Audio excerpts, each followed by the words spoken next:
میں راستے سے گزر رہا تھا، سامنے سے امیر المؤمنین سیدنا عمر فاروق اعظم رضی اللہ تعالی عنہ کی آمد ہوئی۔ یہ شخص عمر فاروق اعظم رضی اللہ تعالی عنہ کو دیکھ کر ڈر کر کانپنے لگا، کیونکہ اس شخص کو شراب کی عادت تھی اور اس وقت شراب کی بوتل اس کے ہاتھوں میں تھی، اور ادھر عمر فاروق اعظم رضی اللہ تعالیٰ عنہ کے ہاتھوں میں سزا کا تازیانہ کا درہ تھا۔ آپ مجرمین کو سزا دینے میں کوئی رعایت نہیں کرتے تھے۔ یہ شخص چھپ کر شراب پیتا تھا، مگر آج برسر عام پکڑا جا رہا ہے۔ یاد رکھیے، گناہ کتنا ہی چھپ کر کیوں نہ کیا جائے، ایک دن ظاہر ہو کر ہی رہتا ہے، ایک دن سامنے آ جاتا ہے۔ اس شخص نے بوتل کو جلدی سے اپنے بغل میں چھپایا اور اوپر سے کپڑا ڈال لیا۔ حضرت عمر فاروق اعظم رضی اللہ تعالیٰ عنہ نے دیکھ لیا ہے، اب ماریں گے، ڈرا، اور ڈر کر اس نے جیسے کپڑا ڈالا، بغل میں بوتل کو چھپاتے وقت امیر المؤمنین عمر فاروق اعظم رضی اللہ تعالی عنہ نے دیکھ لیا، اور جیسے ہی دیکھا اسے، اور آپ نے دیکھ ہی رہے تھے، اور آواز دے کر اپنے پاس بلایا اس شخص کو۔ یہ شخص تھر تھراتا ہوا، کانپتا ہوا آپ کے پاس آیا، نظریں جھکی جھکی ہیں، دل شرمندہ ہے، چہرے پر ندامت کے آثار ہیں۔ دل ہی دل میں اس نے رب سے التجا کی، دل ہی دل میں رب سے التجا کی، اور جو بندہ اللہ سے التجا کرتا ہے اس کی التجا کو قبول کرتا ہے۔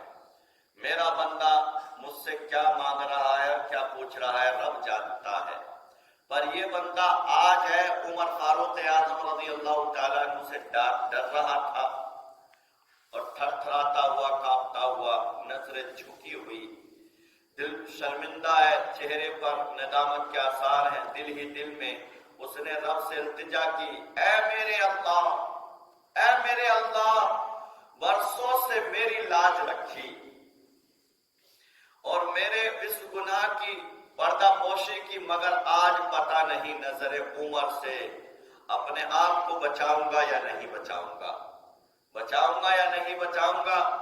اے میرے اللہ، آج عمر کی نظر میں شرمندہ ہونے سے بچا لے، اے اللہ عمر کی نظر سے شرمندہ ہونے سے بچا لے۔ توبہ کرتا ہوں، سچے دل سے توبہ کرتا ہوں، اور سچے دل سے توبہ کرتا ہوں، پھر کبھی شراب نہیں پیوں گا۔ دل ہی دل میں یہ التجا کر رہا ہے۔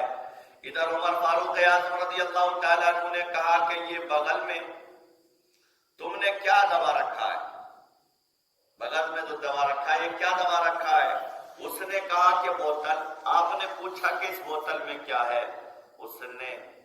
اس کے منہ سے جلد نکل گیا کہ دودھ ہے، تھی شراب کی بوتل، تو اس کے زبان سے نکل گیا کہ دودھ ہے، اور جیسے نکلا آپ نے کہا کہ دودھ کی بوتل کو اس طرح چھپاتا ہے، چھپاتا کیوں ہے اس کو؟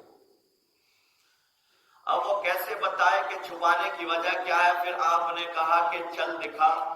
اس نے بغل سے ڈرتے ڈرتے بوتل نکالی۔ حضرت عمر فاروق اعظم رضی اللہ تعالیٰ عنہ نے جب بوتل کو لیا اور دیکھا کہ اللہ نے اس کی لاج رکھ لی، نظر عمر میں گرنے سے بچا لیا، تو شراب کو بوتل کے اندر دودھ بنا دیا۔ سبحان اللہ! کب بنایا؟ تب اس نے سچے دل سے توبہ کی، اور اس نے کہا کہ اللہ میری لاج رکھ لے، میں کبھی نہیں پیوں گا، میری لاج رکھ لے، میں کبھی نہیں پیوں گا۔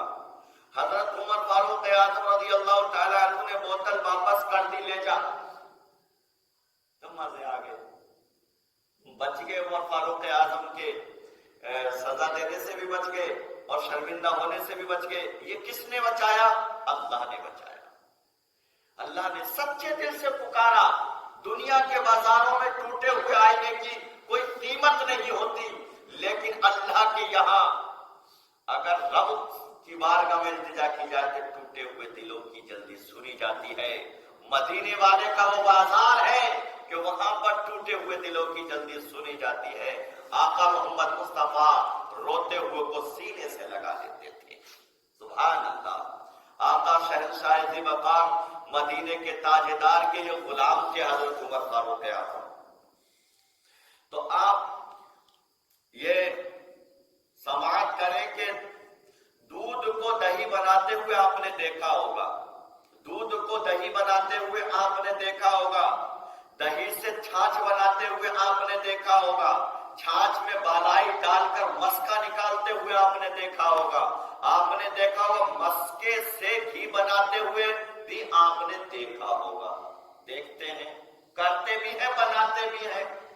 تو آج کل سائنس ہی کی بدولت نئے نئے قسم کے دودھ نکل رہی ہیں، دکانوں پر بک رہی ہیں، اور دودھ کے ڈبے پاؤڈر کی شکل میں، پتہ نہیں کہ کس کس چیز سے یہ بناتے ہیں، مگر آپ نے شراب کو دودھ بنتے ہوئے کہیں نہیں دیکھا ہوگا، کہیں نہیں دیکھا ہوگا، تو نہ کہیں پڑھا، مگر ایک مومن کی توبہ، ایک مومن کی توبہ، رب سے التجا، خدا کی عطا، بندے کی ندامت، علی الخطا، آن کی آن میں شراب کو دودھ بنا دے، دودھ بنا دے، تو اس بندے کی زبان سے دودھ نکل گیا، امید قوی ہے کہ اس وقت اس کی زبان سے جو بھی نکلتا رب تبارک و تعالیٰ اسے بنا دیتا۔